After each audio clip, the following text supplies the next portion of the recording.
Bonjour et merci de nous rejoindre pour une vingtaine de minutes d'actualité au sommaire. La journée internationale de l'identité, célébrée ce 17 septembre au Burkina. Ma carte d'identité, ma référence.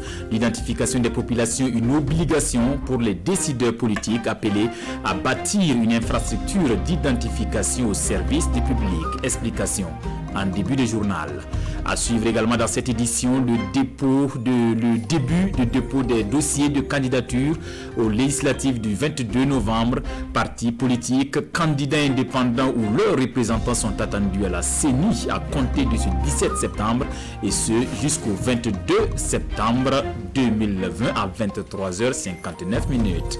La présidentielle américaine se tiendra le 3 novembre prochain. Donald Trump promet à l'électorat un vaccin contre la maladie à coronavirus dès le mois d'octobre. Une fausse promesse aux yeux de son rival Joe Biden. Voilà qui fait la une de ce 13h, mesdames et messieurs. Bienvenue. Qui suis-je? L'essence et la symbolique du jeu ou du moi. C'est en quelque sorte mon appartenance à un groupe, à une nation, mon identité en un mot. Le 17 septembre, journée internationale de l'identité, se célèbre pour la première fois au Burkina sous le thème « Bâtir une infrastructure d'identification au service du public ». Les précisions de Salifou Belem et Sekou Zongo. L'identité commémorée pour la première fois au Burkina Faso dans un esprit de droit et de devoir pour tous les citoyens burkinabés. De la naissance jusqu'à la mort, l'identité est l'âme qui reste de l'homme après son existence physique. Les documents d'identité sont ainsi le témoin d'une existence, celle de la vie ou de la mort. De son vivant, l'homme a besoin d'une identité pour poser des actes juridiques de la vie courante. Acheter, vendre, travailler, toucher son salaire, on a toujours besoin d'une identité. Même après la mort, l'acte de décès est établi grâce à la pièce d'identité. Le Burkina Faso, conscient de cet impératif d'identité, célèbre cette journée internationale de l'identité sous le thème « Bâtir une infrastructure d'identité au service du bien public ». Un thème à bien d'égards au vu des défis du moment liés à l'identité.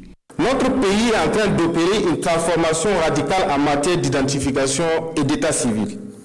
Cette transformation permettra à notre pays de faire un bond économique qualitatif d'une part et d'autre part grâce au parachèvement de la sécurisation juridique des acteurs économiques et par ricochet de leurs investissements. D'ores et déjà, dans 5 régions, à savoir l'Est, le Centre-Nord, le Nord, la boucle du Moun et le Sud-Ouest, auxquels s'ajoute le centre de production de Ouaga 2, l'infrastructure d'identification est en construction.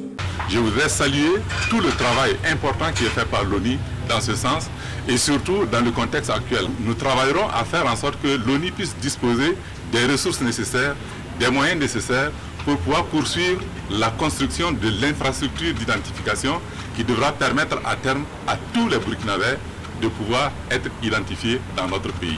Créé en 2004, l'Office national d'identification, ONI, compte sur sa base de données environ 13 millions de Burkinabés identifiés selon le directeur général de l'institution. Et la commémoration de cette journée internationale de l'identité est comme un coup de pouce au processus, l'enregistrement des naissances et l'identification de tous les Burkinabés ayant l'âge de 15 ans d'ici à 2030. Partis politiques, candidats indépendants ou leurs représentants, la Commission électorale nationale indépendante vous ouvre largement ses portes à compter de ce jeudi 17 septembre pour le dépôt des dossiers de candidature aux législatives et ce jusqu'au 22 septembre 2020 à 23h59, délai de rigueur. Une douzaine d'équipes sont mobilisées pour la réception des dossiers.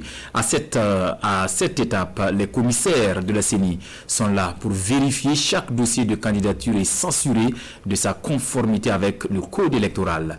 À l'issue de cette phase, un comité ad hoc se chargera de la validation ou non des différents dossiers réceptionnés. Suivons les explications de Urbain Benito Somé et Sébastien Zongo. Le président de la Commission électorale nationale indépendante constate l'effectivité du début de réception des dossiers de candidature pour l'élection législative de novembre prochain. Une douzaine d'équipes de commissaires et de cadres d'appui est à l'œuvre chaque jour de 8h à 16h. L'une d'elles reçoit le premier dossier. C'est vrai que c'est lent, mais c'est normal. Il faut vraiment un contrôle bien approfondi parce qu'avec des erreurs, ça ne sera pas bon. Mais on va attendre et voilà. Casier judiciaire, certificat de nationalité et autres documents prescrits par le code électoral constituent le dossier de candidature de partis politiques et d'indépendants.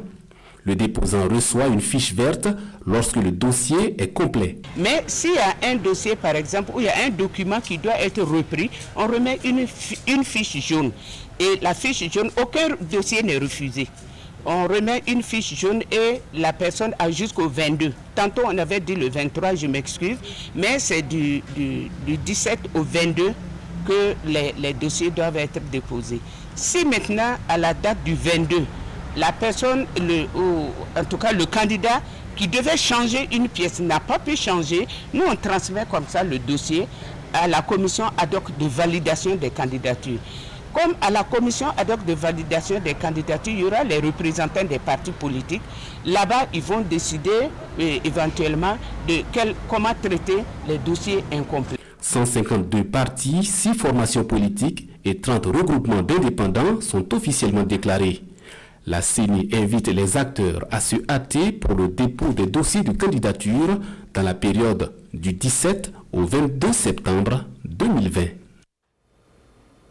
La présidentielle et les législatives du 22 novembre planent à l'horizon. Officiellement, l'heure de la campagne électorale n'a pas encore sonné, mais déjà des agissements. Prémisse de violence prévient la coalition citoyenne pour la promotion de la non-violence en politique qui tire la sonnette d'alarme par voie de presse. Kuala Nibie, Oumar Zambré.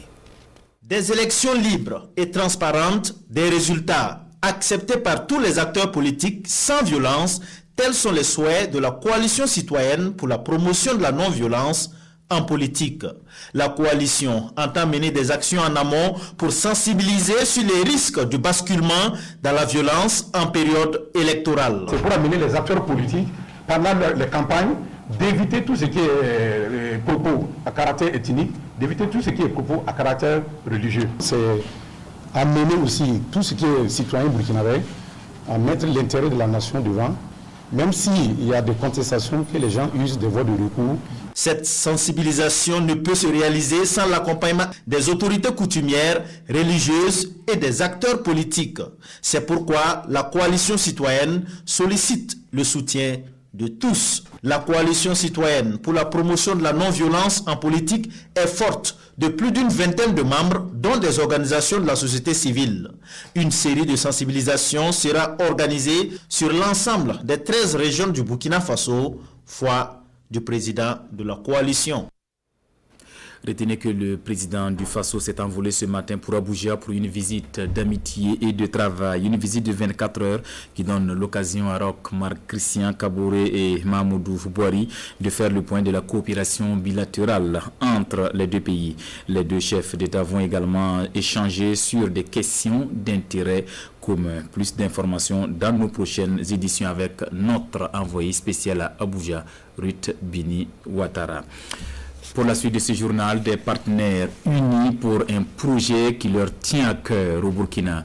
Agriculteurs et leaders communautaires des zones pastorales ont été conviés mardi à Ouagadougou pour ensemble penser paix et cohésion sociale à travers le projet Médiation agro-pastorale au Sahel.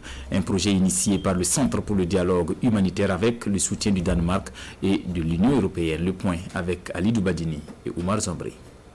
Plus de 400 conflits agro-pastoraux résolus, c'est le bilan à mettre à l'actif du Centre pour le dialogue humanitaire selon ses responsables. Des actions rendues possibles grâce au projet Médiation agro-pastorale au Sahel.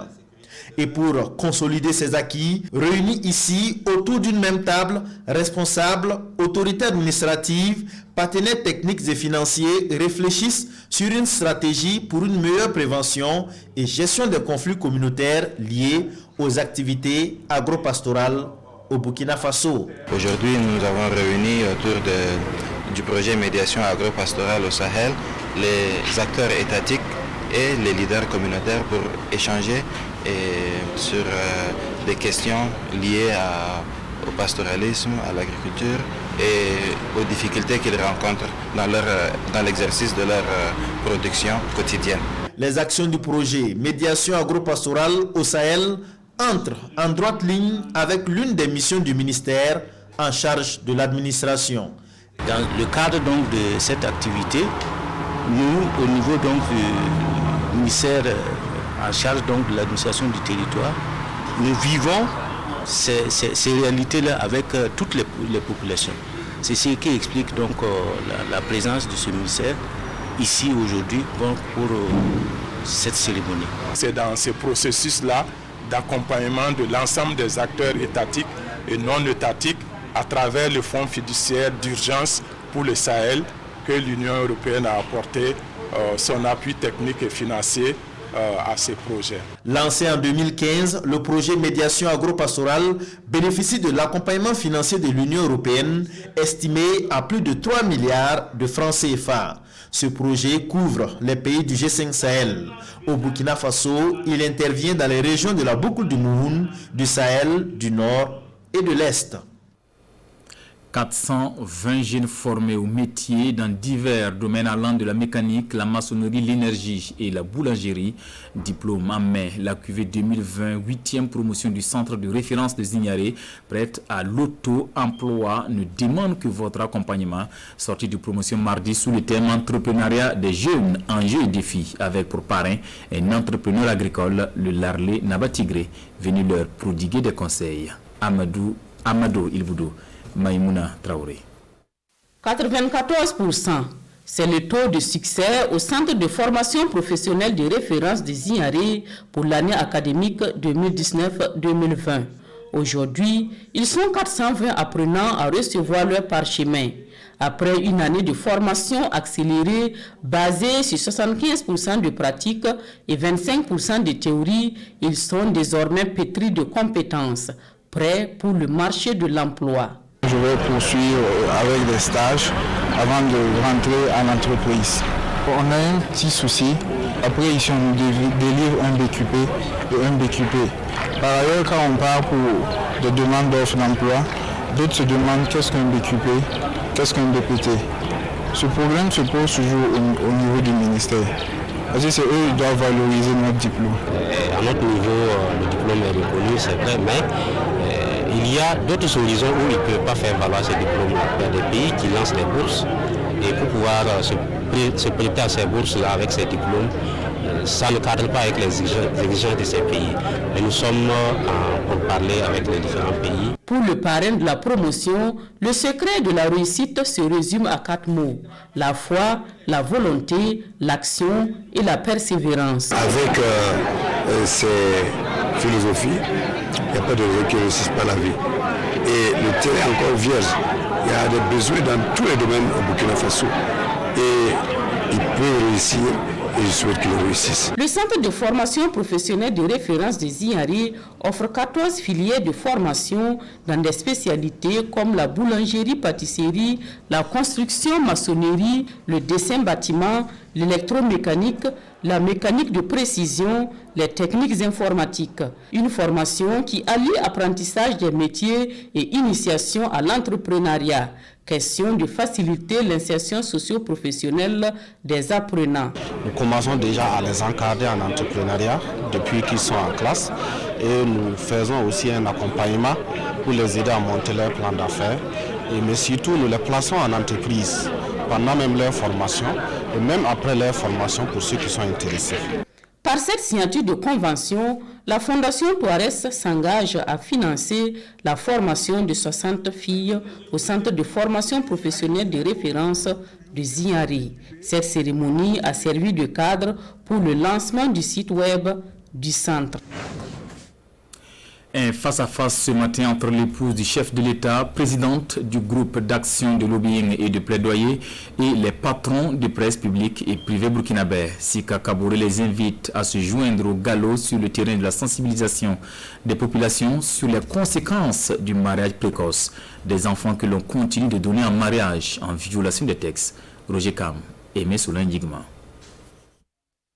Susciter l'adhésion et l'engagement des patrons des médias en vue de la promotion de l'accélération de l'élimination des mariages d'enfants, c'est l'objectif de cette rencontre initiée par le groupe d'action de lobbying et de plaidoyer Gallo et ses partenaires. Ils entendent mettre les médias au cœur de la lutte contre le mariage d'enfants au Burkina. Aujourd'hui, nous rencontrons les patrons de presse, les patrons des médias et des organes de communication, pour leur demander de nous soutenir encore plus à travers la publication donc des différentes réalisations qui vont transiter par le réseau de communicateurs, qui vont nous permettre d'atteindre encore plus de personnes qui écoutent les radios, qui lisent les journaux, de façon à ce que très rapidement, nous puissions parvenir à la tolérance zéro en matière de violence basée sur le genre, particulièrement l'excision et le mariage d'enfants. Une cinquantaine de patrons de presse privée et publique y participent. Ils échangeront durant cette journée sur la problématique du mariage d'enfants, notamment les causes, les conséquences, l'ampleur du phénomène ainsi que le cadre juridique en la matière, ce qui va leur permettre de contribuer par l'information et l'éducation des populations à l'accélération de l'élimination de cette pratique au Burkina. Aller au-delà des mots pour agir et donner sourire aux personnes vulnérables. Elles n'ont rien à se mettre sous la dent. La pauvreté est leur quotidien. C'est donc l'affaire de tous. Journalistes et communicateurs doivent aussi œuvrer pour un système de protection sociale efficace au Burkina, d'où le rendez-vous de Manga où les enjeux de la protection sociale leur ont été largement expliqués. Césaire Carrefour et Messoulin Digma. Des journalistes et des communicateurs des ministères à l'école de la protection sociale. Ils ont 3 jours pour maîtriser les notions et concepts de la protection sociale, s'approprier du contenu de la politique nationale de la protection sociale et ses outils de mise en œuvre en vue de définir une stratégie adéquate pour une meilleure vulgarisation de la dite politique. L'initiative est du secrétariat permanent du Conseil national pour la protection sociale. C'est en tout cas nous aider à diffuser la politique nationale de protection sociale. Et également, vous savez très bien que vous communiquez avec tous les acteurs, notamment les populations. C'est de nous permettre vraiment de faire passer l'information auprès de ces populations-là pour qu'ensemble on puisse mettre en œuvre la politique nationale de protection sociale, qui est un ensemble d'interventions publiques qui aident les ménages et les individus à mieux lutter contre leur pauvreté et leur vulnérabilité, en leur permettant d'avoir un accès à un emploi et également aux services sociaux. C'est dans l'optique de contribuer à l'implantation d'un système de protection sociale cohérent et efficace dans le pays que cette formation a été initiée, ce qui va permettre de réduire la pauvreté des groupes vulnérables et promouvoir une croissance inclusive. Un geste et pas des moindres, 4 ambulances et un camion d'incendie au profit de la Brigade nationale des sapeurs-pompiers. Le don est de la Société pour la promotion de la diplomatie japonaise. De quoi renforcer les capacités d'intervention de nos soldats du feu. Remise du don en images avec Césaire Carrefour et Sekou Zongo. La Brigade nationale des sapeurs-pompiers reçoit 5 véhicules d'intervention, 4 ambulances pour les secours d'assistance et un camion-citerne conçu et équipé pour combattre les différents types d'incendies. Avec justement les constructions des casernes dans le pays, il y a Coupéla, il y a d'autres villes aussi qui sont en construction. En tout cas, ces moyens viennent renforcer nos capacités opérationnelles. Ce don est le fruit d'une requête de l'ambassade du Burkina Faso au Japon auprès de la Société pour la promotion de la diplomatie japonaise. Nous ne pouvons que saluer le peuple japonais, notamment cette association donc civile qui travaille pour la promotion de la diplomatie donc, et la visibilité du Japon et en même temps pour le développement, qui est faire des relations directes avec les peuples. Donc c'est sur la base de ça que l'ambassadeur a pu rentrer en contact avec eux. Et depuis lors, nous avons des appuis que chaque année vous venez voir. Ce geste à l'endroit des soldats du feu vient totaliser les dons de l'ambassade du Burkina Faso au Japon à 15 véhicules d'intervention, 10 ambulances, 4 engins pompes et un camion citerne d'incendie. Et cela depuis 2018. L'actualité internationale de cette édition nous conduira aux États-Unis d'Amérique. La lutte contre le Covid-19 est devenue un argument de campagne électorale. La présidentielle se tiendra le 3 novembre prochain. Donald Trump promet distribuer un vaccin dès le mois d'octobre aux Américains. Faux, rétorque son challenger Joe Biden. Il n'y croit pas, tout comme les experts sanitaires. Suivons. Donald Trump crée-t-il de faux espoirs en matière de vaccins ? Le président américain a assuré mercredi que les États-Unis seraient en capacité d'en distribuer à la population dès le mois d'octobre. Des déclarations qui vont à l'encontre des avis exprimés par les experts sanitaires. Le directeur des centres de prévention et de lutte contre les maladies, Robert Redfield, estime lui que la majorité des Américains ne pourront pas bénéficier d'un vaccin avant le 2e ou 3e trimestre 2021. Et quand bien même les essais cliniques seraient concluants avant l'élection du 3 novembre, selon lui, la distribution de doses ne se fera peut-être qu'à partir de novembre ou décembre, et ce de manière limitée. Les États-Unis sont bien placés dans la course au vaccin, avec plusieurs contrats signés avec des laboratoires dans le but de s'approvisionner dès que les premières doses seront disponibles.